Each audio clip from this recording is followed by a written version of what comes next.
Hi hello నమస్తే ఆదాబ్. ఈరోజు ఎలా ఉన్నారు? బాగున్నారా? ఈరోజు సండే కాబట్టి కొంచెం రిచ్గా కొంచెం స్పెషల్గా ఉండాలని కర్రీ చేస్తున్నానండి.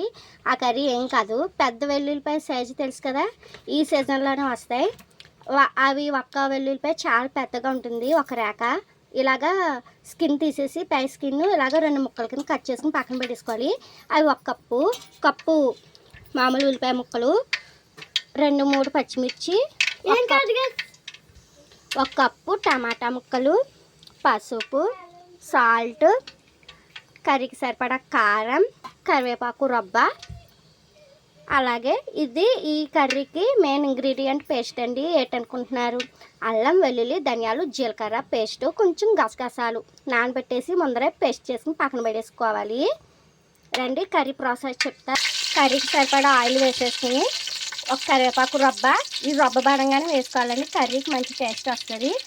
ఒక 2-3 స్పూన్స్ ఆయిల్, కొంచెం జీలకర్ర, కొంచెం ఆవాలు, కరివేపాకు రబ్బ వేసుకుని 1 కప్ ఆనియన్స్ వేసుకోవాలి. వేసేసుకుని కొంచెం లైట్గా ఫ్రై అవ్వాలి. ఇప్పుడే కూడా మనకి పెద్ద వెల్లుల్లిపాయ అన్నది గమ్ముని వేగదండి, అందుకనేసి ఇందులో కూడా పెద్ద వెల్లుల్లిపాయ వేసుకోవాలి. ఇవైతే బాగా ఫ్రై అవ్వాలి. నేనైతే ఈ వెల్లుల్లి కాంబినేషన్లో కాజు కూడా నానబెట్టుకుని 1 కప్ వేస్తున్నానండి. ఈ కాజు వాటర్ పారేయకుండా మనం ఈ కర్రీలో వేసుకుంటే చాలా టేస్ట్ వస్తుంది. ఈ కర్రీ అండి మన సౌత్ ఇండియాలో ఎక్కువ ప్రిపేర్ చేయరు, మ్యారేజెస్లోని. అదే నార్త్ ఇండియాకి వెళ్తే మహారాష్ట్ర, మధ్యప్రదేశ్, బీహార్ ఆ స్టేజెస్కి వెళ్తే అనుకుంటే వాళ్ళ మ్యారేజెస్లో ఎక్కువ కనిపించే కర్రీ ఏంటనుకుంటున్నారు? ఎక్కువ ఈ వెల్లుల్లి కాజు కర్రీ అండి. అంత బాగా ప్రిపేర్ చేస్తారు, అంత ఫేమస్ కూడా. ఈ వెల్లుల్లి అయితే మనకి బాగా వేగాలి, కొంచెం మెత్తగా ఫ్రై అవ్వాలి, అప్పుడే మనకి కర్రీ అనేది టేస్ట్ వస్తుంది. వెయిట్ చేద్దాం. నేను ఇప్పుడు చెప్పబోయే టిప్పు చిక్క ఏంటనుకుంటున్నారు? రోజుకు ఒక వెల్లుల్లిపాయ ఉడికించుకునైనా పచ్చిదైనా పరగడుపును కనుక తీసుకుంటే కనుక మన బాడీలో ఉన్న చెడు రక్తాన్ని శుభ్రం చేస్తుంది, కొత్త బ్లడ్ పట్టడానికి సహాయపడుతుందండి. వితిన్ 1 మంత్ చేసి చూడండి, మీకే తెలుస్తుంది. అది మాట చిక్క, పాటించండి. ఇంకోండి, మనం కాజు కూడా నానబెట్టుకున్న 1 అవర్ నానబెట్టుకున్న కాజు వేసేస్తున్నాం.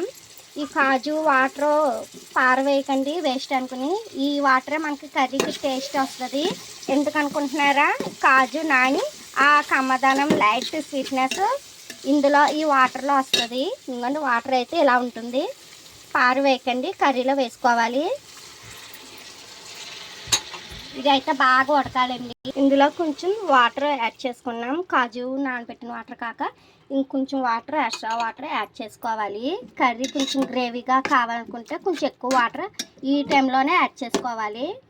లేదు మనకి బిర్యానీలోకి, వైట్ రైస్లోకి తినాలి, నాన్ రోటీస్లోకైనా ఈ కర్రీ అయితే మస్ట్ అండి, సూపర్ ఉంటుంది. ఇప్పుడేమో టమాటా పీసెస్ వేసుకోవాలి. ఈ టమాటా పీసెస్ బెంగళూరు టమాటా అంటాం కదండి, హైబ్రిడ్ టమాటా, అది వేసుకోకూడదు. దేశవాళీ టమాటా అదైనా ఎర్రగా రెడ్ కలర్ది వేసుకుంటే టేస్ట్ వస్తుంది. టమాటా ముక్కలు, కాజు, వెల్లుల్లి, ఉల్లి బాగా మగ్గాలండి. మూత పెట్టేసుకుని ఒక 10 మినిట్స్ అయితే మగ్గించుకుందాం. ఇప్పుడు ఇందులోనే ఈ మసాలా బేస్ ఏదైతే ఉందో అది వేసుకోవాలి. ఇది ఇంచుమించు 1 టేబుల్ స్పూన్ ఉంటుందండి, చాలు, అంతకంటే ఎక్కువ యూజ్ చేయకండి. ఎందుకంటే మసాలా ఫ్లేవర్ తెలుస్తుంది కానీ కర్రీ ఫ్లేవర్ మనకు తెలియాలి, వెల్లుల్లి కాజు ఫ్లేవరు.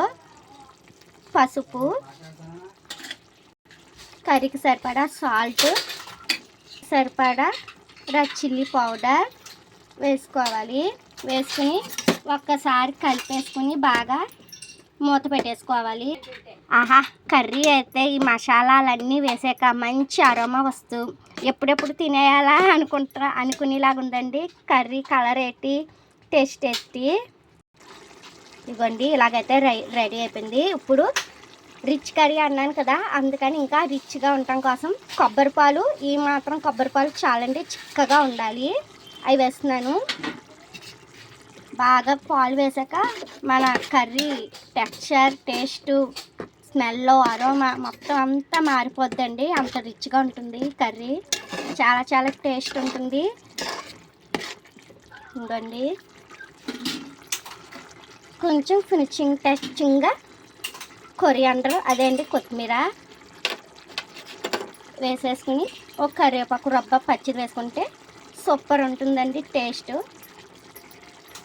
ఇంకండి అంతే అండి, వేడి వేడిగా వెల్లుల్లి కాజు కర్రీ అయితే రెడీ అయిపోతుంది. ఈ వీడియో మీకు నచ్చిందా? లైక్, షేర్, సబ్స్క్రైబ్ చేయండి మన వెంకట దుర్గ యూట్యూబ్ ఛానల్కి. Bye, tata, see you, bye bye.